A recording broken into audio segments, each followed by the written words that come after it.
In 1967, the unmanned Surveyor 6 took this photo of what appears to be a dome covering the Sinus Medi area of the Moon.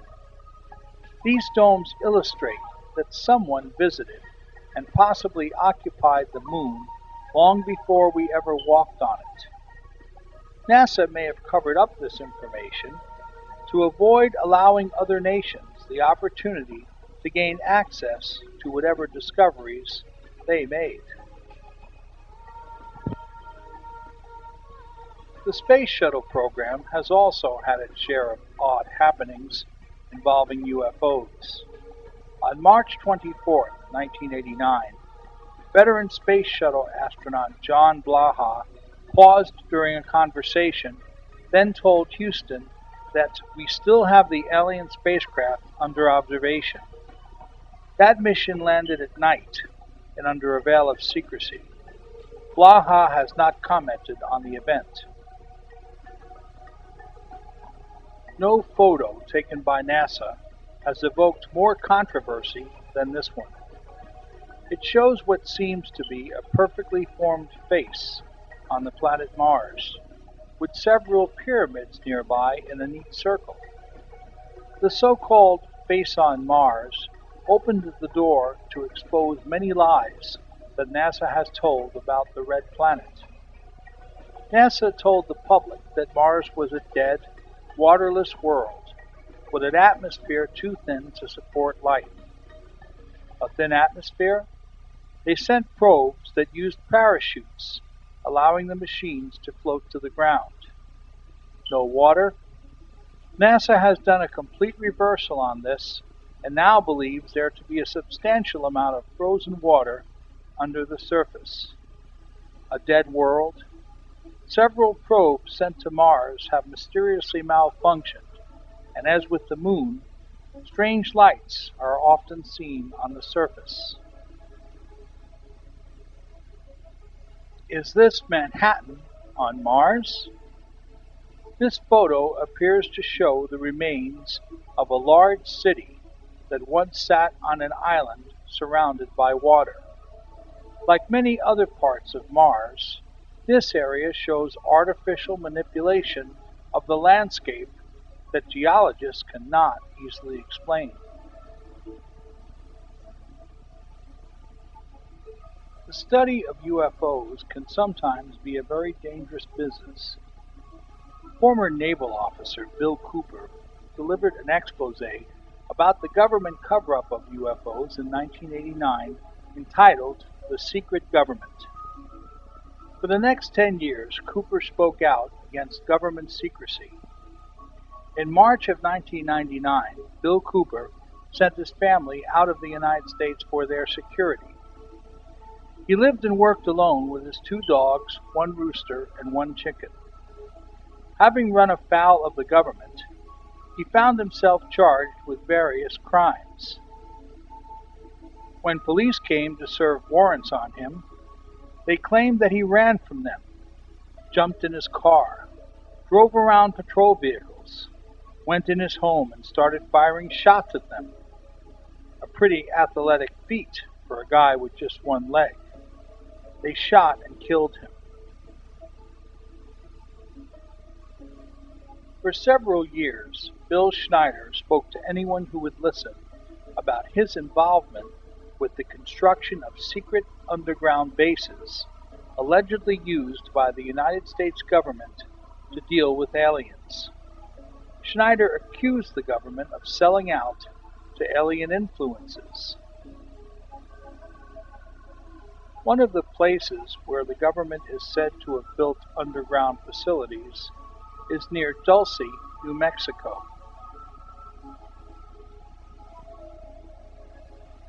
These underground bases are allegedly shared between humans and aliens and seem to serve their interests more than ours.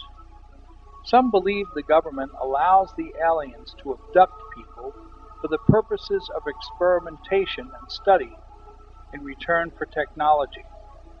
But at this time, these theories are mere speculation. It's interesting to note that a number of unexplained cattle mutilations have occurred in the Dulce area.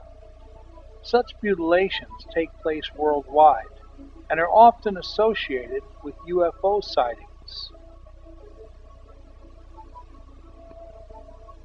During his travels, Bill Schneider was shot on numerous occasions. In 1996, he was found dead in his home, having been tortured and killed. Tubing was wrapped around his neck.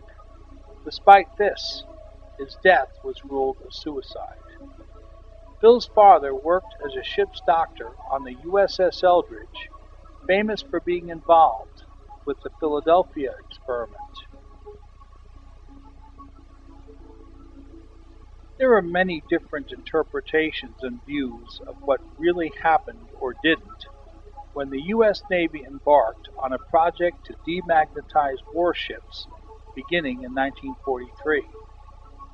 The information that I'm about to provide represents my best guess based on 30 years of research into an experiment that began 60 years ago, and my own encounters with those who claim intimate knowledge about the project. I grew up in the 1960s and first became aware of the Philadelphia experiment when I was just 10 years old. I read a number of nonfiction books about UFOs. The two subjects became linked when Morris K. Jessup wrote a book entitled The Case for the UFO in 1955.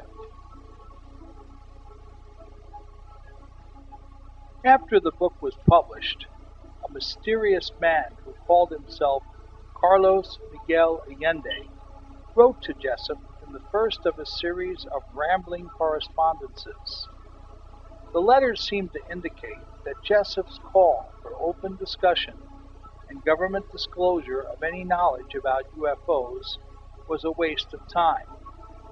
According to Allende, there were other forces at work which sought to protect various secrets regarding how UFOs were powered and did the things they did. Although Jessup was not impressed with Allende's letters, he was more than a little surprised after being contacted by three naval officers who worked for the Office of Naval Research, the ONR. Although they claimed the contact was not official and made on their own initiative, the officers seemed disturbed by an annotated copy of Jessup's book that the ONR had received.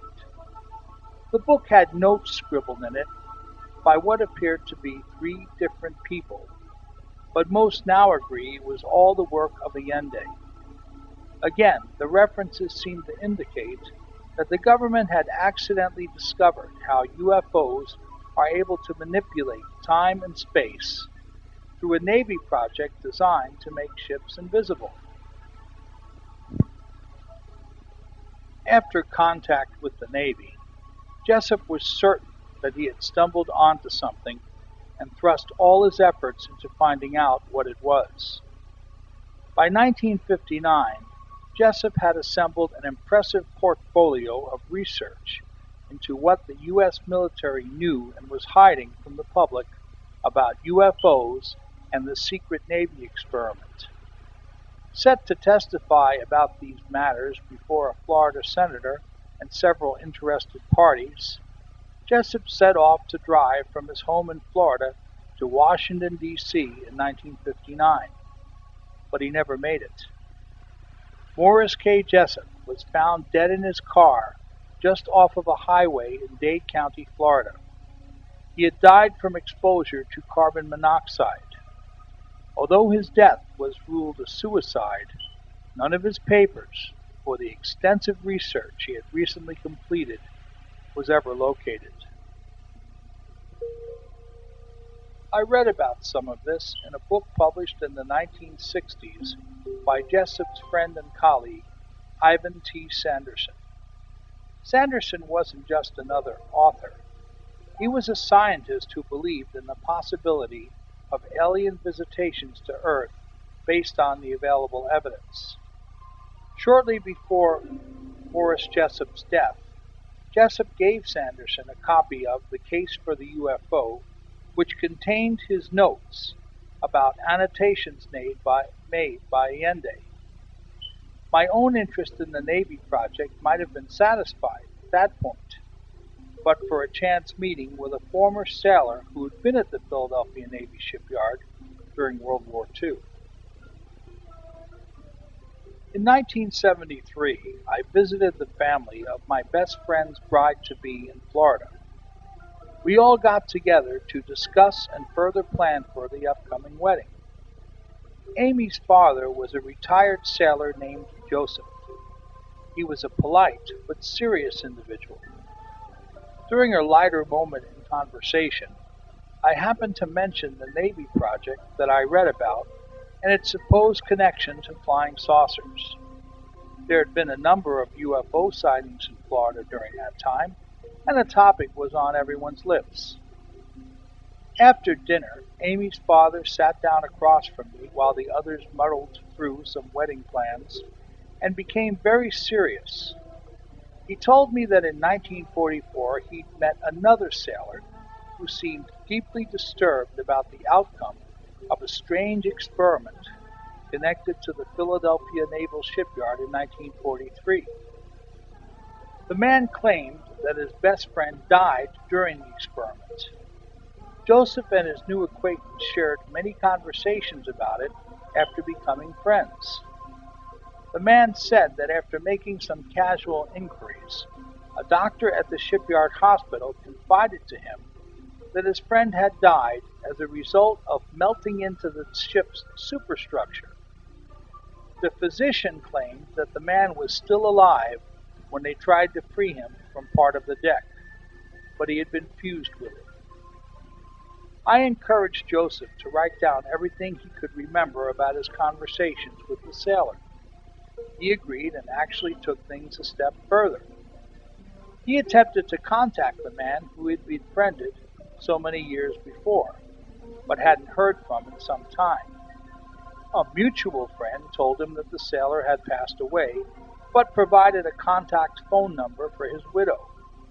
When Joseph called, the woman accepted his condolences, and the two had a brief conversation. It seems that after the sailor retired in the 1960s, he tried contacting others who had been a part of the Navy project to get more information on the death of his friend. But the sailor died a few months later in a hit-and-run accident. This made Joseph think twice about his own investigation of the matter, which ended abruptly after that call. From then on, I began to seriously research the Philadelphia experiment. By the 1980s, a book on the subject had been published by William Moore and Charles Berlitz entitled The Philadelphia Experiment, Project Invisibility. The book was the short version of some truth, various theories, and some wild notions by Berlitz. Moore was forced to endure some of the nonsense included in the book by Berlitz in order to get it published. While Moore was new to the publishing world, Charles Berlitz had already written a successful, if not equally vague, book on the Bermuda Triangle. While the Moore and Berlitz book brought attention to the subject and satisfied those already mildly interested in the subject matter, most of the attention came in the form of scorn and skeptical criticism. Critics pointed to what they felt were a number of glaring errors and historical inaccuracies. Things got worse when a major Hollywood film based on the book was released in 1984. Instead of becoming a documentary-style piece, it was a fictionalized account of the Navy project that turned out to be a sci-fi love story mixed with ridiculous twists and turns. I doubt that anyone, except those with direct involvement, know the truth and entire story of the Philadelphia experiment. But here is my take on what happened. Several young scientists at Princeton University in New Jersey had been working on various physics projects involving time travel, time displacement, and using strong energy fields to move and manipulate objects from a purely theoretical standpoint. This was all done on paper, and nothing could be proved. As World War II began, most knew that the US was secretly trying to develop an atomic weapon that would end the war quickly. Many of the scientists, like Einstein, knew that this was something that was necessary because they felt the Germans might have been doing it also. But they also knew that a weapon like this was not something that could be put back in the box after the war was won. The Navy had their own doubts about the atomic weapon. They were certain that nothing short of a full-scale naval assault on the home islands of Japan would end the war. In the meantime, they faced another problem. The Navy was losing ships to German U-boat attacks and a new type of mine that the Nazis were using, which could attach itself to the hulls of ships by being attracted to them because of their magnetized hulls. They needed to find a way to quickly demagnetize their ships and make them invisible to U-boats and other attack ships and planes. The Navy traditionally degaussed ships in port, but this was a time-consuming method of demagnetizing that was impractical during wartime. They also tried using various exotic paint mixtures designed to refract or redirect light away from their ships, but this still left them visible and vulnerable to Air Force's radar and submarine attack. When the Navy came calling at Princeton, a few young physicists saw an opportunity to kill two birds with one stone. They would solve the Navy's little problem, and at the same time test some of their own theories regarding time displacement and using strong energy fields to manipulate matter in a real-world setting. Although his work during World War II remains classified to this day, Albert Einstein was under contract to the Navy during that time. What I've been able to glean from many sources is that Einstein, even though he had once asked Franklin Roosevelt to begin development of an atomic bomb, still preferred the development of defensive weapons, knowing that the atom bomb was something that could ultimately lead to the complete destruction of the human race. Those who agreed with the defensive weapons idea at Princeton were invited to join his efforts. This group of scientists told the Navy that they could make a ship invisible to radar, sonar, and would work on ways to effectively hide it from view. Of course, what they didn't explain was the actual nature of the technology they were planning on using to accomplish these goals. Because it was so close to Princeton, secure, and had ships available for experimentation, the Philadelphia Navy shipyard was chosen as the physical home of the project. A new and not yet commissioned ship, which would eventually be called the USS Eldridge, was chosen as a test craft for the project. Jane's Military, noted for its accuracy, lists the Eldridge as having been launched in June of 1943. The official Navy records list it as having been launched in July of 1943. This easily leaves the window open for the ship to have been used for the initial experiments.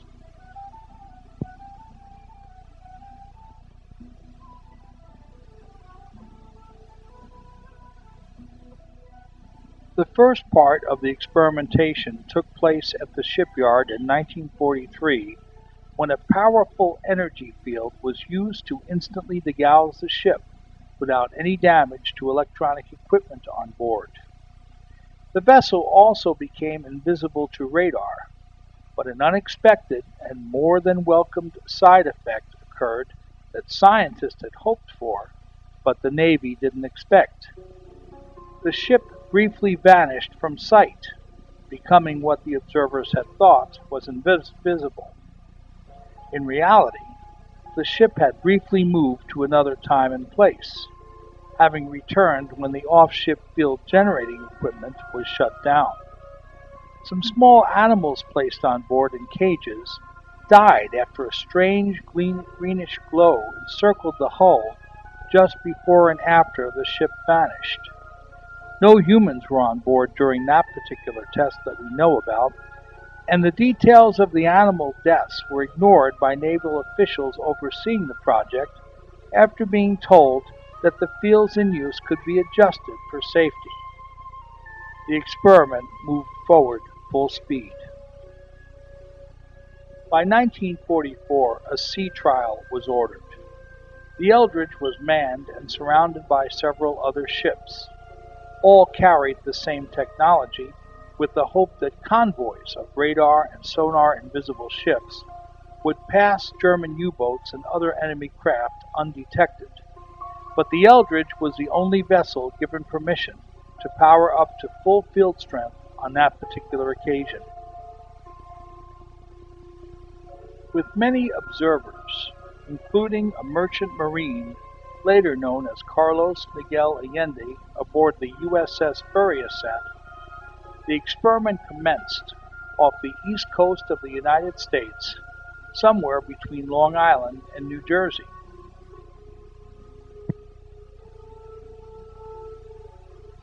While everyone watched, the Eldridge powered up its field generation equipment.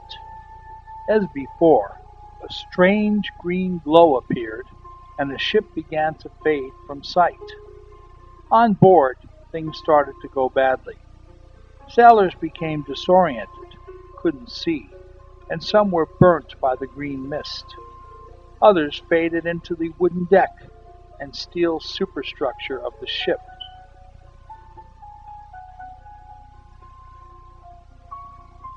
Moments after it vanished in 1944, the Eldridge briefly appeared in 1983 off of the coast of Long Island.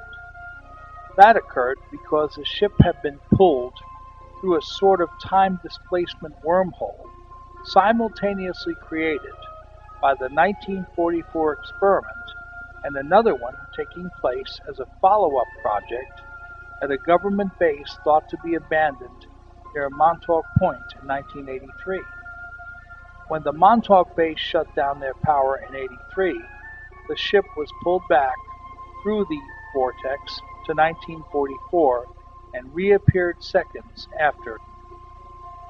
Upon its return, strange objects were seen above the ship. These may have been UFOs. It's possible and even likely that humans had just discovered how aliens were able to warp and manipulate time and space fields to move about as they liked. But in 1944, humans lacked the technology or computers to control such powerful energy fields. The result was that a third of the crew died, having become a part of the ship's wooden deck and steel superstructure. Many parts of the ship were covered with canvas to conceal the dead before it was allowed to return to the Philadelphia Navy shipyard that night. Those who survived the 1944 sea trial sometimes faded back and forth between time periods. An article in a 1944 edition of the Philadelphia Inquirer newspaper stated that during a bar fight at a local dive where sailors and workers from the Navy Yard drank, two sailors briefly became translucent and even transparent, fading into the rear wall of the bar. Others went insane. By 1945, the Navy had all the remaining sailors from the second part of the Philadelphia experiment sea trials locked up in the shipyard hospital's mental ward. What became of them after that, I don't know. While naysayers point out that members of the commissioned Eldridge's crew say none of this ever happened on their watch, most of what happened did so before the ship was commissioned, or possibly during times when a special crew was placed on board for the project. Besides that, the Eldridge was a cookie-cutter ship. There were thousands of ships like it made, and it's likely that one of them could have also been used as part of the experiment. Since we don't have Although disappointed at some of the results of the sea trials, the Navy realized that it had a new and exciting technology, and they weren't about to let it go. Not only had the project shown them that the use of controlled energy fields could produce the ability to move objects and people rapidly through time and space, but the fields produced an effect on the human mind.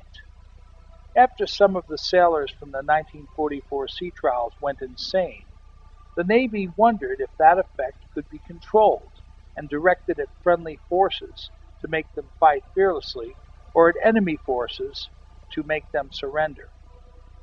All these theories would later be tested at what had once been the home of World War II shore batteries, and later a radar facility used to protect coastal areas of North America from incoming bombers or missiles during part of the Cold War. Willing and unwilling participants were apparently brought to the government facility once known as Camp Hero near Montauk Point to test the new technology. Because these tests attracted UFOs, it was no accident that thousands of sightings occurred during the time period when the tests were accomplished. This led some UFO researchers to erroneously conclude that Long Island hosted some sort of base for UFOs, possibly somewhere offshore. Rudder, a popular boating magazine in the 1960s, ran a 1969 article warning boaters that a number of pleasure craft had encountered UFOs off of the Long Island coast near Montauk Point and were unable to restart their engines after these objects moved. Regarding Einstein's possible involvement, he was never actually seen at the shipyard that we know about, but it's possible that his position with the project was more a ceremonial one, allowing the Navy to make use of whatever ideas he cared to input, while other physicists and engineers were given carte blanche on the scene to do whatever was necessary to get the job done. Most of them were young, ambitious, and eager to test their theories in the real world. Today, we may be seeing some of the fruits of the Philadelphia experiment in the form of a growing fleet of advanced ships with stealth capabilities, classified weapon systems, and secret technology.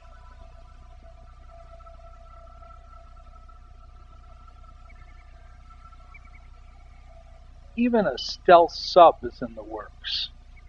But was the technology applicable to more than just seagoing vessels? By the time 1966 rolled around, a series of top-secret experiments had been underway for at least 10 years on creating a fleet of truly invisible military aircraft.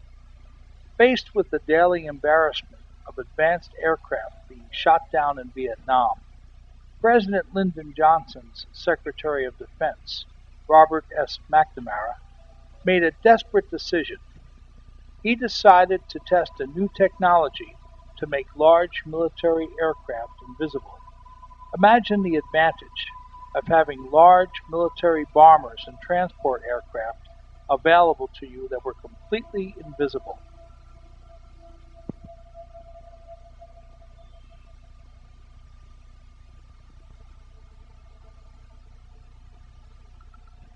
The test would be carried out at Eglin Air Force Base in Florida and would involve a hand-picked crew that had trained for the mission for nearly a year.